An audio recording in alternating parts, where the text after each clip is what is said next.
All right, everyone, welcome back to Combat Radio. I brought in two epic talents, one of which you know in a very mysterious capacity that we're forbidden to get into, but he's known as a director around town, a very dynamic directing talent. Keith Arem, my buddy, but also with us to kind of class the place up is Chris Yates. Chris, how are you? I'm good. How are you? I'm I'm good. I'm good. So you guys are here because you're part of the new production book, right? Coming out. We It's are. a book, Frost Road. The story itself, if you can give us an introduction to what the story is actually about and what you're trying to do to make it a reality. Chris, should I start with you? Sure. So basically, Frost Road is this narrative that kind of blends the emotional intensity of things like The Last of Us, kind of the chilling atmosphere of A Quiet Place, and almost like the dread of like a Resident Evil or Silent Hill, basically surrendered around one question: what if the world ended and no one could hear it? And basically, we just go through this kind of spooky, fun adventure, and I say it's fun in the terms of like a psychological horror and dread and dreary, where we see what's happening to this town that has been, not, I don't want to say infected, but almost a zombie film in reverse, if you will, or at least that's how we're pitching it, right, Keith? Yeah, it's a graphic novel that was inspired by a motion picture script that I was developing, and we were going to be doing this just before COVID, and COVID had other plans for us, and global pandemic, what could go wrong? But so we did this book, and it's a really great thing because it is a psychological survival horror thriller book, and we took the screenplay and the storyboards, and I had done a big graphic novel with Christopher Shy years ago called Ascend that was very successful. It was like the top selling book with Image Comics. And so the two of us got back together to paint this book. And so we took the screenplay and Christopher's artwork and created this really haunting story that is now coming out as a Kickstarter. And so from this month all the way until April 10th, we're going to be running a Kickstarter where fans can actually get the book directly from us before it's in stores or made into a Now, film. we were talking a little bit about the aesthetics of the book, Keith, and you held up an example of what this thing is going to look like, right? It's like something right out of like the fucking Natural History Museum. What do you got? I mean, if you're gonna do a book, it's got to be something that's got to be coffee table worthy, right? Yeah. So our early prototypes, what we want to do is, being Frost Road, we wanted to do like this frosted, almost like ice glass, and so the cover is this amazing acrylic plastic. The book Wow. is going to be 250 pages. This is just a prototype, but it'll be a hardcover, 250 page, all hand painted book. And then we've got the acrylic, and you can kind of see through. I think you can kind of see through there. You can see through the glass, so it'll look like this really cool frosted glass. So this thing is something we really wanted to have for fans to really appreciate not just the artwork, but also the quality of the book and the printing. Brother, you're the master of all things creative. That's going to be a nice looking book. Now, what do people get if they support the Kickstarter? Break Chris, this why don't you? down. Like, yeah, Yeah. Chris, give us So some of the magic here because now I'm thinking about becoming an investor. So sell me on this. absolutely. So as Keith showed you, you see the beautiful hardcover book, and then you can also get the slipcase. But also, one of the kind of unique things that we're going to be doing this campaign is Keith obviously has an extensive knowledge and the creative team around it, and we really want to give back to the community. So for people who are looking to potentially break into it or grow their craft in a really unique way, whether it be writing, artistry, acting, voiceover acting, video games, kind of all the things entertainment, between Keith, Christopher Shy, Trevor Goring, the who's who, and Yuri Lowenthal.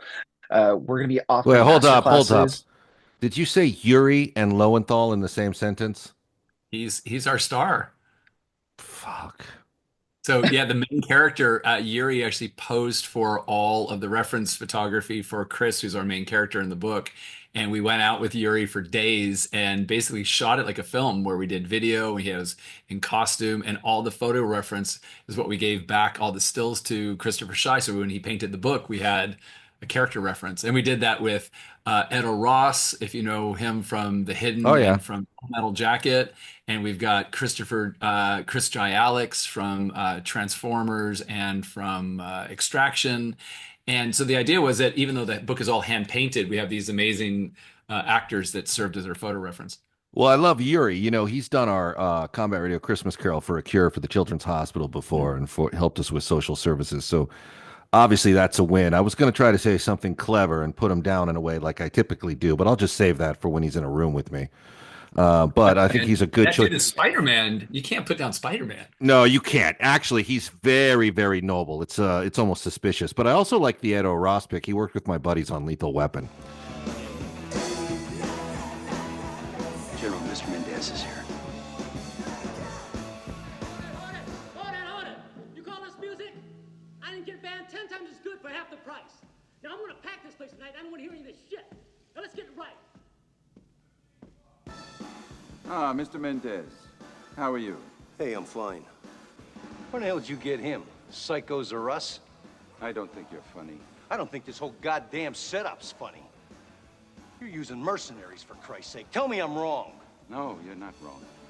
And you expect me to trust these fucking bozos? My people are loyal, Mr. Mendez. They are loyal to me. Oh, bullshit. Do you smoke? What the hell has that got to do with anything? Do I smoke? Do you smoke? Yeah. Give me your lighter. My lighter? Your lighter! Yeah, okay, yeah, right here. Here. Hey, man, what the fuck is wrong with you guys? Shut Come your on. mouth! Jesus Christ! Shut up! Don't move.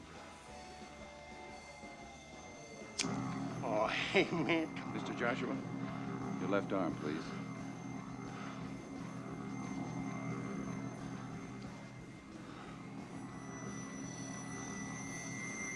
Oh, hey, man, you guys are fucking gone. You know what I'm saying? Oh, Jesus Christ, man. You guys are fucking crazy, man. Come on, man.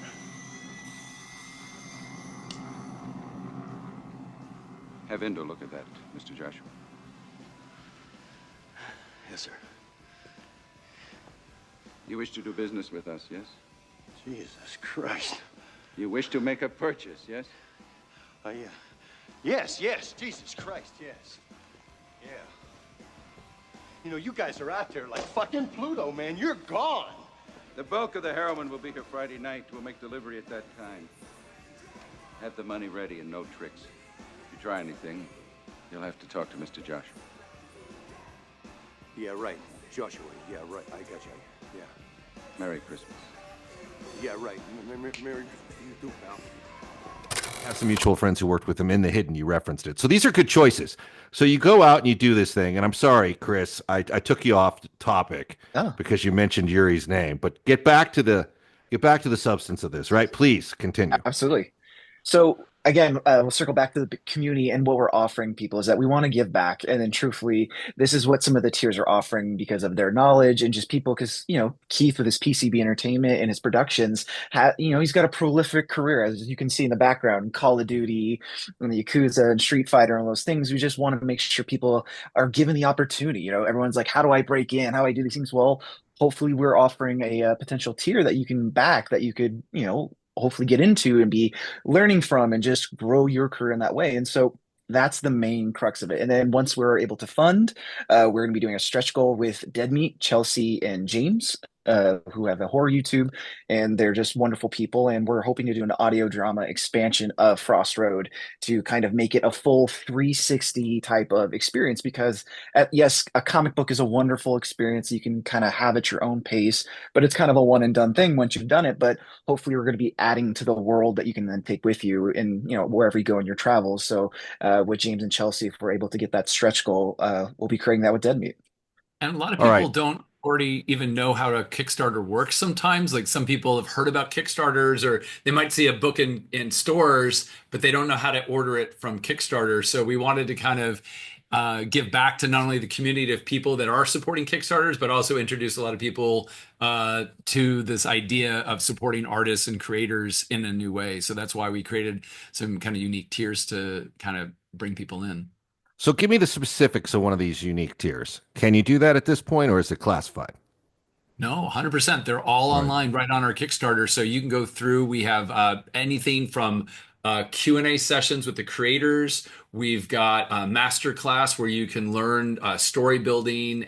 We've got artist portfolio reviews. Or if you're an up and coming artist that wants to break into graphic novels and comic books, we've got Trevor Goring and Christopher Schei doing artist portfolio reviews. We've got private meet and greets at San Diego Comic-Con when the book is going to come out this summer. We have tours here at PCB and getting to sit in on a session. We have an executive producer opportunity for someone to get behind what we're doing with the film. And then we also have a lot of bonuses where we're giving away rare prints and hand-numbered storyboards and even script excerpts from the manuscript of the screenplay. So that way fans who are either a fan of the work or even creators who want to learn how to do it, we kind of give them a chance to kind of get involved with us. All right, so I got a couple of additional tiers I want you to consider. All right, number one, how about conduct a fire stunt with Keith Arem? Possible? What about hard. this? You don't have to pay me for that. I'll do that for free. How about jump off a skyscraper into a blast bag, handcuffed to Keith Arem? Same thing. There's no Same charge. thing. No charge. That's free. That's a Thursday for you. It's a normal Thursday. That's his early bird bonus. Yeah. Spend the night in a haunted house with Keith Arem. Definitely. I will pay you to do that. Yeah. Go to a haunted circus with Keith Arem. Definitely. No. Circuses, clowns, they scare the hell out of me. I stay clear of those. Clowns scare the hell out of me too. But listen, man, I'm just here to help the machine. All right. Any ideas I can have that makes you have a more successful Kickstarter, I want to be a part of it. Now, this thing ends April 6th. Then there's the stretch, right? Beyond that point that we were talking about. So the stretch goal is actually kind of unique. So the idea is that our book is actually finished, whereas a lot of Kickstarters are looking for funding to get a book into production or launch a production. We're a little bit different because this was a story this was a film I was going to be directing just before COVID. So we actually had all this finished, but we never went into printing on the book. So our Kickstarter is all for fulfillment and for printing of the book. And that's why we're actually be wrapping up by San Diego Comic-Con. So the idea is our stretch goals are if we not only fund printing of the book, then we're going to bring in Yuri and the guys from Dead Meat, James and Chelsea, as Chris was talking about, and we're going to create an audio drama, and we're going to start to create additional experiences beyond the book itself. And those stretch goals will allow us to continue the story of Frost Road. Well, that's pretty exciting stuff, man. And the future of the film? Hey, man, if you want to be executive producer, I've got one more space right there. It's what would that take? Look, I mean, we'll just pretend I'm still at Warner Brothers in future development. What are we talking here? Like, I'm telling you, the nice meetings with me at Warner Brothers always took about 6 minutes. Like, what exactly do you need? You're like, yes, I know.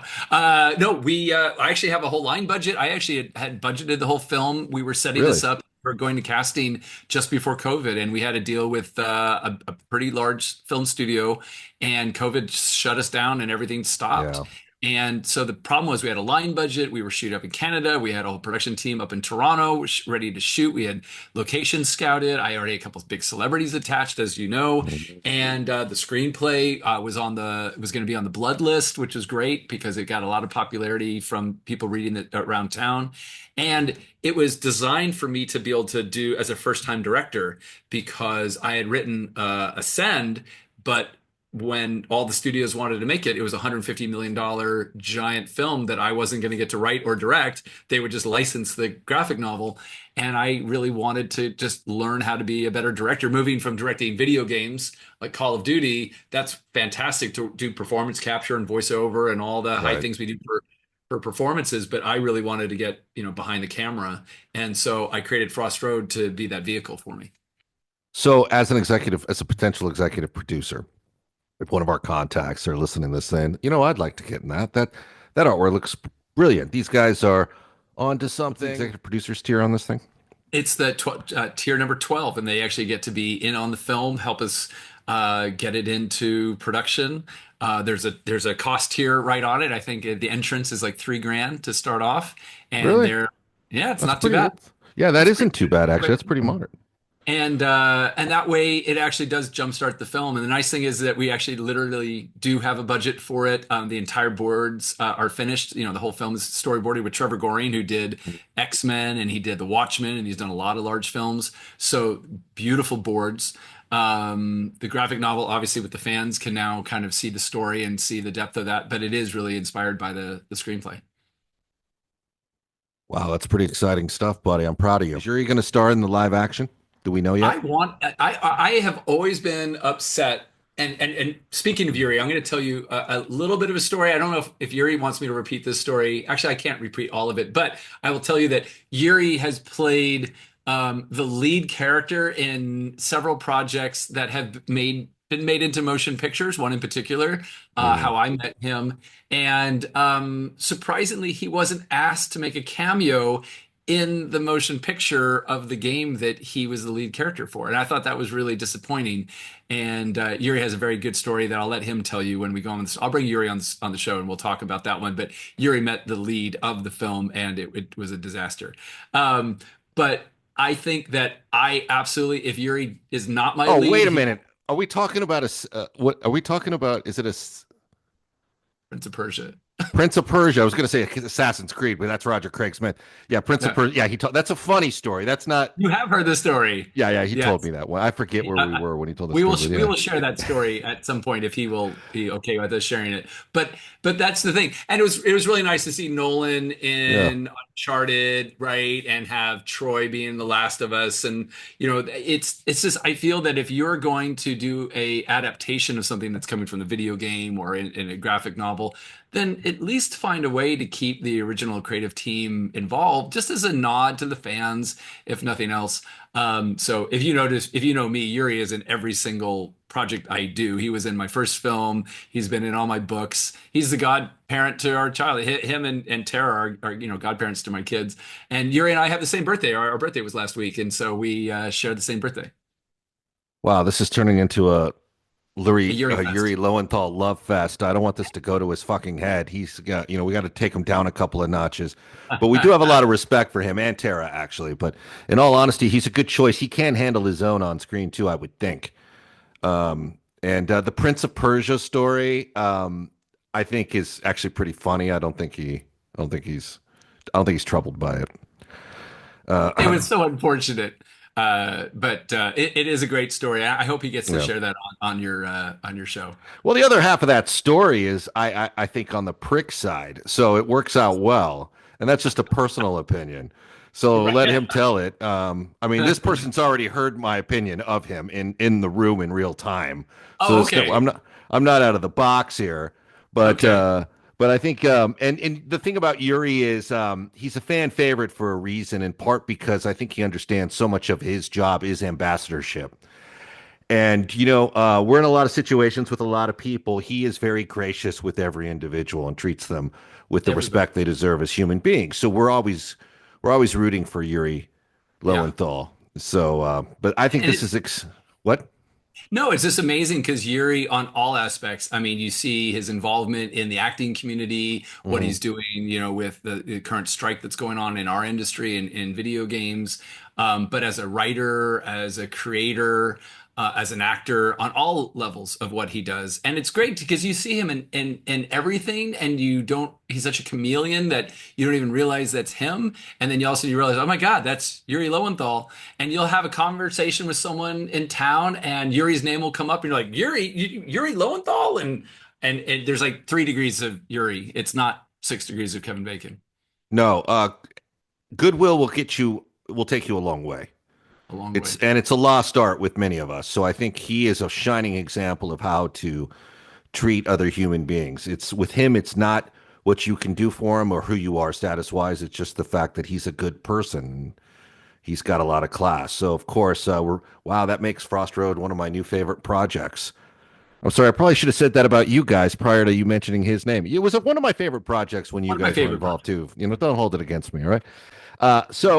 We've got a few weeks to get involved. We got some exciting tiers. The artwork looks fantastic, and there's a future film on the horizon. And I had a film. I had some questions for the film, but maybe I should save them for off air. We'll do it. Yeah, I don't want to. Maybe some of this stuff should maybe not be discussed out in the open, But it is exciting. So, are you going to play a part in it too, Keith? Are you going to dress up as I get to be a zombie. you get to be a Yeah. zombie? Actually, the funny thing is that we have so many amazing actors here in LA, and even though we'll Hmm. shoot it in Canada, what I secretly want to do is all the actors and all the students, because we teach our classes here for technical acting classes, and we teach at USC, and we're teaching at a few other schools, and like we have all these amazing actors that I think have always wanted to do on-camera stuff, but for whatever reason, never really followed that career or just never really got the break. Uh, Hmm. we have an entire town of people that are either dead or ripped apart or in the midst of what's going on in Frost Road. So I'm hoping between this film and the next film that I'm doing that we get a chance to bring all of our friends along. So even if I don't get to play a zombie, I think I'm going to have a couple of people that will. Yeah, I think that's going to be good. I think that's a nice little resume piece, and it's You, fun, should, right? you need to come and shoot with us. But bro, I'd be happy to do it. I'll do a couple of broadcasts from the location itself. Yates, are you going to play something in this? I think there's Only enough Chris's in the project because if you haven't noticed, we have like Chris Jai Alex, we have Christopher Shy. We don't need another one on thing. There's too many Chris's. But if Keith will have me, of course I'll jump in without question. I'm my wife is Canadian, so I can just jump in. It won't be a tax thing. You'll be good. Just hop right in. there's no I visa love that. problem. I love Yeah. that the precursor to him getting involved is, well, there's already a lot of people named Chris on the project. So what did you see to inspire this? Like, at what point did you start embracing the zombie culture? Oh man, I mean, I grew up in this culture, and everything I've done has been genre based, not just horror Hmm. based or that, but the thriller, what if, sci-fi Right. element. This is not a sci-fi story by any stretch; it's a modern day story, but the science is actually real, and it terrified me because I not only a musician and started in the music industry, but I was an engineer, and not only do I run PCB, but I was as a sound engineer just fascinated. So when I had a teacher that told me that sound could be used to kill people and do things, I was like, what? And so I was fascinated that the CIA used to do a lot of sound weapon testing with sounds that you couldn't hear, but you could feel, or in much more ways than one. And then I started doing research into it and realizing how sound was such an important part of what the military was doing beyond testing of communications. But you had things like underwater sonar and other technologies. But at the same time, you had whales and dolphins and other animals that were killing themselves to get away from these signals. And I was like, how is sound being used as a way that could actually harm things? And I was so upset by that because you saw these pods of whales that were beaching themselves in the Bahamas and North Carolina and these big mass beachings. And people are like, why are they doing that? And then right next to that, there's this big military test that's going on. And I was fascinated by that because it was all sound. Mm. And so I said, what if that happened to us? And what if I could bring that into a story? And with my background in sound, I was like, this is how we're going to tell the story. And I was working with Brandon Humphreys, who also is an amazing writer, and we came from the video game space. So we had started this idea together, and now it's become this whole concept. So we were just talking about that this morning. One of my partners here, Steve Surgic, and I were talking about you know, he's off in Canada doing something we can't really discuss right now, but big Marvel television guy. And we were talking about how they live. There was sort of the basis, some of the basis for that was like a mockumentary that was perceived to be real about a signal. I'm not talking about the short story, 8 o'clock in the morning, that the script itself is based on, but there was a signal like in the 60s or early 70s Mhm. that was sent out that like made people become compulsive shoppers of certain products. Now, it was done in documentary. It was a bullshit documentary. It wasn't real, but people thought it was real. So we were talking about that, like the it led us to this sort of conversation on like how people's actions can kind of maybe be scientifically or through sound or through some sort of signal be dictated to, and they become unaware, and how that could. And we started wondering if that is actually close to being real in some dark corner of the government universe, I mean, Sounds it where is, isn't it? It's right? called TikTok. It's called TikTok. People I guess people hear I certain guess songs and they start dancing. I guess you could say that. Yeah, I guess that makes sense. But it's kind of parallel what you're talking about, where it's like basically zombie culture in a way. Yeah. or can you trigger mass zombie culture? But anyway, I mean, you had so, MK Ultra, and you had a lot of programs that were going on that were definitely mind control programs. And mhm. there have been things, and you even heard about that embassy that was where was it down? It was down in it wasn't near Cuba, but there was all these like diplomats, and they were having these intense headaches, and they were using like sounds to do sound inversion. They were having all these problems, and the Russians have definitely been doing it. We definitely have been doing it, and so it's been something that it's a basic foundational, they're sound waves, right? I mean, it's like, but to use them in the intensity and the ability to do that. But what I loved about They Live was the whole idea that, like, besides the alien side, which I thought was amazing, I think that They Live is still one of my favorite, cultural movies that John did, because it says so much about us, about it, just our class system and everything else that's there. The other thing about They Live that was so amazing, I was friends with Roddy Piper. I worked with him on Saints Row. And then I also coincidentally was working with Keith David, and both of them obviously are in the film. And I got them to send messages to each other as we were working on that. And it was so popular within the game team that we actually did a whole secret They Live level in Saints Row 3-5 when they get boarded by the alien ship, and we had those guys there. And it was such a great film for its time, because it spoke to the conspiracy and the idea of government control and upper class systems. Is that a conspiracy though? I mean, I think they're pretty much out in the open with the I think methodology now it's just 100%. There's like, they don't need the glasses anymore. Hey fellas, I got a couple of my buddies here. Thought I'd give them the grand tour. Think we can go inside? Be serious. You have your authorization cards. Right here. Watch the door.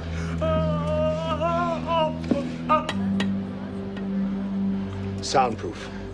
Where's that signal? It's up on the roof, I think. Holly works in there. If she made it, maybe we can find her. Then we can go to the roof and break that signal, man. Wait, boys, wait. You're making a big mistake. You made the mistake. No, you gotta listen to me. I thought you boys understood. It's business. That's all it is. You still don't get it, do you, boys? There ain't no countries anymore. No more good guys. They're running the whole show. They own everything, the whole goddamn planet. They can do whatever they want. What's wrong with having it good for a change? Now, they're gonna let us have it good if we just help them. They're gonna leave us alone, let us make some money. You can have a little taste of that good life, too. Now, I know you want it. Hell, everybody does. You do it to your own kind. What's the threat? We all sell out every day. Might as well be on the winning team. See ya, boys. I believe that was made in the 80s, right? Because it's actually become we've become more painfully aware of the systematics in play here, since that now it's like right in front of us. But I worked with both those guys too. They were Keith David is nothing like that part when you talk to him, which is, I expected Childs when I worked with him, and we got nothing or at least King from Platoon. I'm like, come on, man, we fought aliens and the Viet Cong, but I see his left hand in the thing. Take a look at the movie, go back through it, you won't see his hand in there. And he was telling me that the night before they went filming, he was out for a drive. He was so nervous, and he ended up crashing his car, and he broke his wrist. He did. The night before filming. And so John was so upset with him, and he had to cast up his hand. And so John had to shoot around it, and so you won't see his left hand in the movie. Well, you can't see it in one scene when Blair goes nuts. He makes a move to hide it behind McCready, and it's pretty obvious. I mean, you don't know unless you're looking for it. That happened to Jeff Bridges too on Tucker. He busted his arm, and he's got a cast in the entire film. But Coppola was smart enough just to do a straightforward approach on it, so you don't look at a man's hands usually, and he knew that.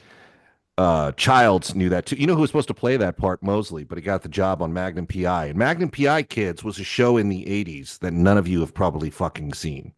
You probably think Magnum PI is that show that's been on recently, but that's a remake of another show from the dawn of fucking time.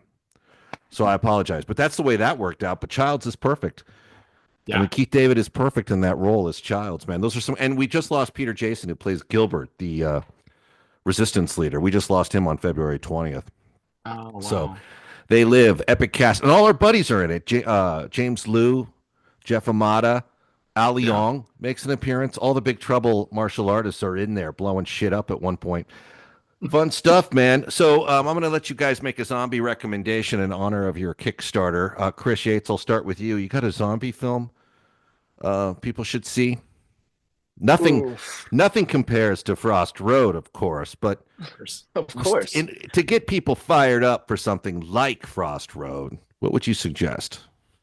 I would say a hot take would probably be the James Gunn's Zack Snyder Dawn of the Dead. Mm. Is that the one? Yeah. I think that would be my hot take because that's kind of what I'm showing my age here because I'm a 90s baby, but I think that was like my first foray into like traditional zombies outside of Resident Evil. Mm. Yeah. I'm sorry that you're a 90s kid. That actually makes your participation in the rest of this conversation completely fucking irrelevant. Uh, I love the uh, millennial hate. Bring it on. hey man, I only wish I was a 90s kid. Props to you, bro. All right, so Keith, what about you? What do you got? Oh, I mean, I grew up on every one of them and I love every single one. So I have to Yeah. pick one that is not on the beaten path, right? Because every zombie film that came in added a new aspect of it. So when I was growing up, Day of the Dead was my favorite of the three main ones that first came out, just because of the military aspect. I thought the score was amazing, visual effects, everything about it was so phenomenal. But then when you had things like 28 Days Later and you had Fast Zombies, or you started to have other, entries into the space. But the one I'm going to pick right now is one that most people haven't seen, and it's so batshit crazy that I'm going to give it props, is Dead Snow. Oh, with Because the Nazi Nazis. zombies, the Nazi Okay. zombies, right? Yeah. Because like Nazi zombies, why not? And I worked on the Call of Duty zombies, right, when we were doing all the Black Mm. Ops stuff and everything else like that. So I had a sweet spot for Well, Nazi. not Nazis and zombies. It's like a double positive for bad guys. It's like, you know, like Ku Klux Klan not zombies. It's like it's an instant win. So those are some good. When I was at Warner Brothers, man, I remember we got the script for I Am Legend, and long before they made it into the movie, it was. And at that time, I'll tell you, that was one of the best scripts, not zombie scripts, the Right, best scripts I'd ever read. And Arnold Schwarzenegger was attached, who I'd worked with right. later on Collateral Damage, and Ridley Scott was set to direct. Wow. And I was begging the studio to make it. I was like, this is phenomenal. And they're like, well, we like the script, but we don't like Arnold with this, post heart attack. He wants to do something light. We don't know if we want to spend that was one of the most amazing scripts. It's probably floating around online somewhere. Was it close to Omega Man? Wasn't that wasn't that the inspiration for that? The Hmm. Charlton Heston? Yeah, it's the Matheson script basically for Last Man on Earth that they made with Price, but it did follow the Omega Man story structure to some degree, pretty good. With the exception of Omega Man, we talk about this movie all the time around Halloween. Omega Man is a pretty fun movie, but where they lose me is when they start going into the zombie board meetings. Do you know what I'm talking about? They like, there's like a zombie board of directors that meet in the movie and like have Right, their right. there's like a sergeant at arms and a guy taking the minutes down, and It didn't age well. Yeah, no. Anthony Zerbe, I think, is the head zombie. So they took the fear factor out of it because they made these guys be able to talk, communicate, Right. and like, what's Well, the big deal? the We're whole zombies.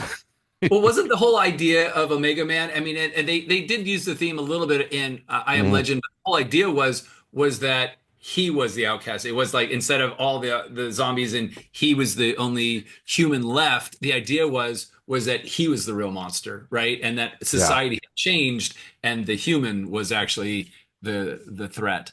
And I thought that was kind of a neat take on how Omega Man was.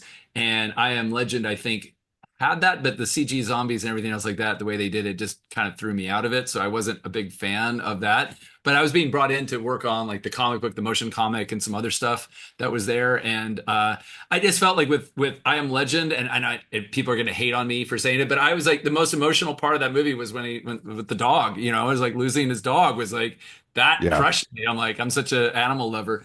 So, but you know, sometimes I think with CG and some of the effects that we have, it's great for its time. And, you know, you look at each decade and you're like, oh my God, look at the visual effects of what they did. But sometimes it doesn't hold up. But as long as it furthers the story and it's authentic to what it is, then I'm okay with it. But I just don't like it when it throws me out of the experience. Well, the moment your eye can detect it's not real, you're out, or at least I'm out of the picture. And I always try to urge people, not that I'm asked for a lot of advice, but try to not use it as a crutch because people tend to. I mean, it's great with certain things. It's great with like, look at what they do on The Mandalorian. Right. You Right. know, but I think when you should never get into water, you should never get into fire, you should never get into elements, and I really don't think you should use mass. I mean, that's one of the things that I didn't love about Lord of the Rings is it looked like they were fighting a bunch of fucking Muppets. And so I mean, and of course, I'm talking about a movie where one went on to get Best Picture, I think. So what the fuck do I know? But it is one of those things where, I don't think they should depend on it. I remember seeing the movie. I didn't recognize the movie they made. That script was so good when it came out, and it actually reminded me of an unpublished short story called The Warrant Officer, which was this incredible, like 18-page story that was never finished about a guy in a post-apocalyptic situation living in like a missile silo who had like wired up his front yard with like fucking claymores and like pillboxes, and it was really interesting. Like it felt like that was like where they were drawing their influence. So not to bore you guys with an I Am Legend rabbit hole, but it's fun to talk about this stuff. And you don't know how these things are going to play into your ultimate product here. Well, and that's kind of why what we did with Frost Road is because Frost Road really isn't a zombie film, but it feels very much in the culture because the story is a guy who wakes up into this town that's ripped itself apart, and he doesn't know if this is a plague or if this is a bomb or this is a terrorist sort of event, and but there's some kind of a signal that is going through this town. And when he finds the survivors and the signals hit them, and he can't hear them or see them or experience them, but they are, and they just start tearing themselves apart. And he can't just leave these people to be. So even though there's a few survivors that don't trust each other because for whatever reason they seem to be immune, but the rest of the town that wasn't fortunate enough to take their own lives, these guys are now ripping themselves apart, and they have to shackle them and take them out. So it's a zombie movie in reverse, as Chris was mentioning, because these guys are ticking time bombs, and they're not flesh-eating, brain-eating zombies. These are people that are just trying to take whatever this signal is and rip it out of their skulls, and he has to keep them safe. And so it's this one-day event where there's this guy who's trying to literally shackle these people and take them out of Frost Road because whatever this death zone is seemed to be spreading. And what it's doing to them is equally weird because all the salt in their bodies is gone, and they're needing like sort of like sodium or lithium pills to stay alive. And so what's ever happening, it's like survival horror. They don't know what's going on. So whereas a zombie film is, there's some plague or some rage virus or something that's attacking their systems and these hordes keep coming after them. This is them actually shackled to the things they're most terrified of and getting them out. So. Wow. So this is ambitious. This is a big project. This is not a small little deal. I mean, I know that these projects, they write themselves and they end when they end, but 200 pages? 250 pages. That's like a phone book. It is. But the funny thing is that when you're doing sequential work in a graphic novel versus writing pages, the script itself is 94 pages. It's actually a pretty straightforward screenplay. But when you start to realize that the art is its own form, and one of the reasons why Christopher Schei and I love working together is that the idea of how do you composite and tell a story in sequential pieces of painted art as opposed to a sketch or a composite or even a storyboard. So it's its own art form, and that's why comics and graphic novels, I think, are such an amazing opportunity for creators like ourselves to work in, because now we get to play in these big worlds, these huge concepts, but in a movie that was meant to be $10 million. right? Not 150 million, right? Not an I Am Legend. Like we're doing something that's on the scale of a 28 Days Later. Yeah, exciting stuff. Well, the possibilities are endless. So it's nice to hear what you guys are up to, and I'm sure it's going to be a big success. I'm going to give you guys the last word. Dr. Yates, I'll start with you since you're the 90s kid. Thank you for giving us the time and just, allowing us to share Frost Road. And please check it out if you're someone who wants to focus in on this voiceover kind of graphic novel community and wants to really be part of something special. Like join in. We for the first 200 backers that actually join our campaign, they'll, like Keith said, they'll get a script, they'll get a print, and they'll get a storyboard. And we're really trying to build something kind of unique and fun. And it's very exciting. Can't wait. So the first 200 backers get a script, a print, and a storyboard. They Correct. get an excerpt of each of those. Yeah, exactly. So what's the print of? The print, we haven't revealed the artwork, but it's probably going to be from one of the key pieces of artwork that we're sharing with the audience right now. But it'll be a special print that we're going to hand number for everybody just for the first backers. All right, that's exciting. One of your supporters is the legend known as SoCal Leatherface. And I love that guy. I love that guy too. I ran into him at we were doing a Red Cross event and a food drive for the local LA food bank. He is such a good person. I know he's shockingly good for running around. He's terrifying. He's terrifying, and he's the sweetest guy. You'd never know that he eats people for a living, but much like the real guy, I told him Gunnar Hansen, who played the part originally, was like my daughter's godfather. Wow. He was completely compassionate. Nothing. Well, when you get these parts because you're in college and you just want something adventurous to do, sometimes it gets stapled to you for a lifetime, and people sort of form an impression of what you may be like. But he was nothing, obviously, like the character in the Hooper film. I knew Hooper too. He was very different than people made him out to be. But yeah, SoCal Leatherface is a big fan of yours. Is he one of your backers yet? Let's get him on this. He is. He's backing and he's been promoting it online and helping the horror community in Los Angeles and in the United States is phenomenal because they support each other. They go to all the horror conventions and shows, and you see cosplayers and creators all mingling, and it's awesome. I love it. And the fact that we got him and a lot of other great people in the community on board, and the Dead Meat, while we're on the show right now, the Dead Meat guys are texting us and sharing stuff. So it's an exciting time. Yeah, you should be excited, man. And it's going to be a thrill every step of the way. And like I said, SoCal Leatherface sent it to me, and I'm like, way ahead of you, bro. Just fucking back off me with your chainsaw and your fucking propaganda. I got this. He's telling me, like, you got to see this. You got to look at this. I'm like, dude, wait, come on, Leatherface. Give me a minute here. Give me a minute. I'm a family man, for God's sakes. Anyway, I'm actually excited for you guys. I love the independent product, but most importantly, I like that you guys are doing it because, Keith, we're obviously a big fan of yours. You've been a part of our charity work for a long time now, although the circumstances of which will remain mysterious.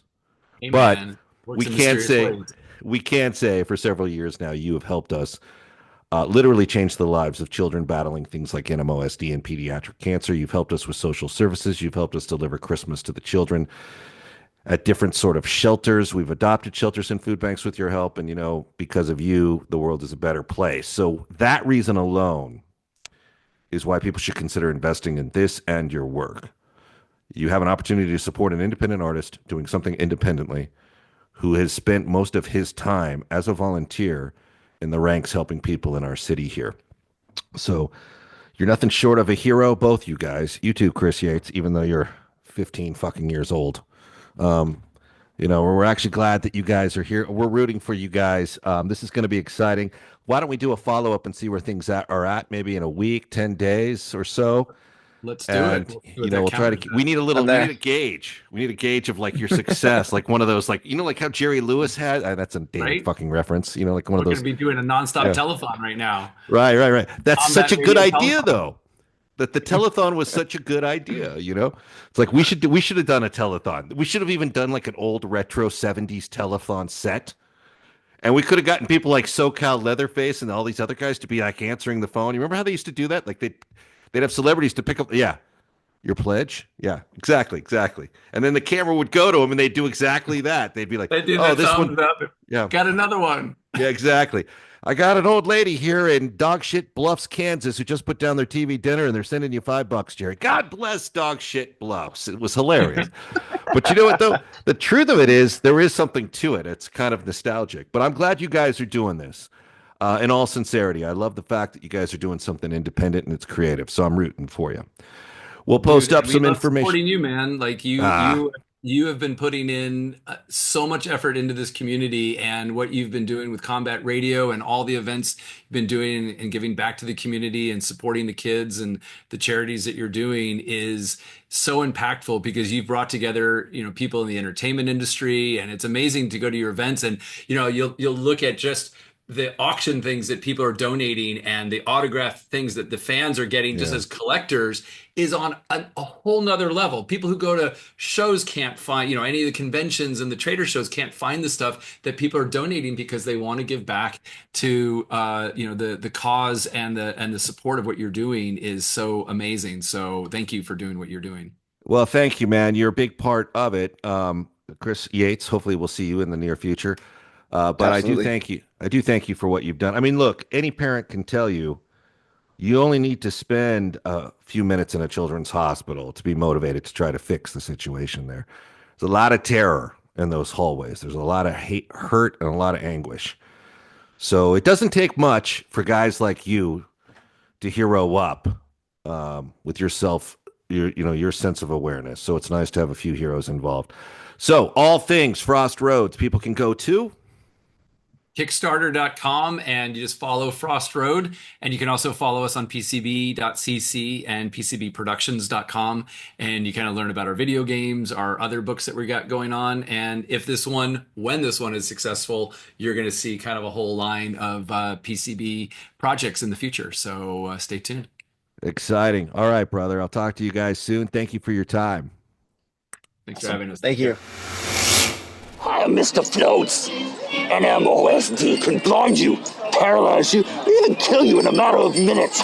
But we're close to a cure. With our cure comes a cure for cancer.